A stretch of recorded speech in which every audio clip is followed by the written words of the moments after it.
ഇന്ന് ഞാനിങ്ങനെ നമ്മുടെ ബിസിനസ്സിനെ പറ്റി ഇങ്ങനെ ഡീപ്പായിട്ട് റിസർച്ച് ചെയ്തുകൊണ്ടിരുന്നപ്പോഴത്തേനാണ് നമ്മുടെ ഒരു കൂട്ടുകാരൻ വിളിച്ചിട്ട്, എടാ നീ ഒന്ന് വന്ന്, ഞാനിവിടെ ഒരു സാധനം സെറ്റാക്കി വെച്ചിട്ടുണ്ടോ, ഒന്ന് വന്ന് നോക്കാൻ പറഞ്ഞു. കേട്ടതും കേൾക്കാത്ത പാതി ഞാൻ ചാടി ഇറങ്ങി ഓടി ഡ്രസ്സും മാറി നേരെ വണ്ടി എടുത്ത് അവൻ്റെ വീട്ടിലേക്ക് വിട്ടു. ഒന്നുമില്ലെങ്കിലും അവൻ നമ്മുടെ സ്റ്റാർട്ടപ്പിൻ്റെ എന്തോ കാര്യം സെറ്റാക്കി വെച്ചിട്ടുണ്ടെന്ന് എനിക്ക് മനസ്സിലായി. ആ ക്യൂരിയോസിറ്റി വെച്ചുകൊണ്ട് ഞാൻ എങ്ങനെയാണ് വന്നിട്ട് അവിടെ വരെ ചെന്നു. ഇതാണ് നമ്മുടെ കൂട്ടുകാരൻ. ഞാൻ ചെന്നപ്പോഴും പുള്ളി എന്തൊക്കെയോ വലിയ പരിപാടികളായിരുന്നു. എന്നിട്ട് ഞാൻ ചെന്ന് കഴിഞ്ഞപ്പോഴത്തേനും അവൻ ഉണ്ടാക്കി വെച്ചിരുന്ന അവൻ PPT ഒക്കെ എന്നെ കാണിച്ച് മനസ്സിലാക്കിപ്പിച്ച് തന്നു. സംഭവം എന്താണെന്ന് വെച്ച് കഴിഞ്ഞാൽ നമ്മൾ ചെയ്യാറുന്ന ബിസിനസ് വേറൊരു രീതിയിൽ സ്ട്രക്ചർ ചെയ്ത് സൊസൈറ്റിയിലേക്ക് ഇംപ്ലിമെൻറ്റ് ചെയ്യുന്നൊരു രീതി. ഇതൊക്കെ എനിക്ക് പറഞ്ഞു തന്നു കഴിഞ്ഞിട്ടും പുള്ളി ഇരുന്ന് കാര്യമായിട്ട് വേറെ എന്തൊക്കെയോ ആലോചിച്ചുകൊണ്ടിരിക്കുകയായിരുന്നു. Yes, he is on something.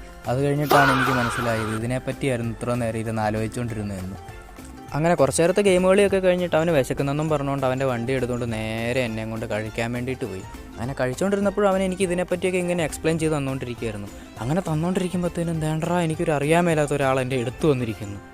ഞാനാണെങ്കിൽ അപ്പം തന്നെ ക്യാമറ ഓണാക്കി വീഡിയോ റെക്കോർഡ് ചെയ്യാൻ തുടങ്ങി. ഇയാളാണെങ്കിൽ കുറച്ച് നേരമായിട്ട് എന്നെ തന്നെ ഇങ്ങനെ നോക്കിക്കൊണ്ടിരിക്കുകയായിരുന്നു. എനിക്കാണെങ്കിൽ ഭയങ്കരമായിട്ട് ഡിസ്റ്റർബൻസ് തോന്നി. കുറച്ച് നേരം കഴിഞ്ഞപ്പോൾ ഇയാൾ എന്നെ മുട്ടാൻ നോക്കുന്നു. അങ്ങനെ അവിടുത്തെ കഴിപ്പൊക്കെ കഴിഞ്ഞിട്ട് ഞാനും പരിചയമില്ലാത്ത ആളും എൻ്റെ കൂട്ടുകാരനോട് നേരെ ജിമ്മിൽ പോകാൻ വേണ്ടി ഇറങ്ങി. എങ്കിൽ ശരി, എന്നാൽ ജിമ്മിൽ പോയിട്ട് വരാം.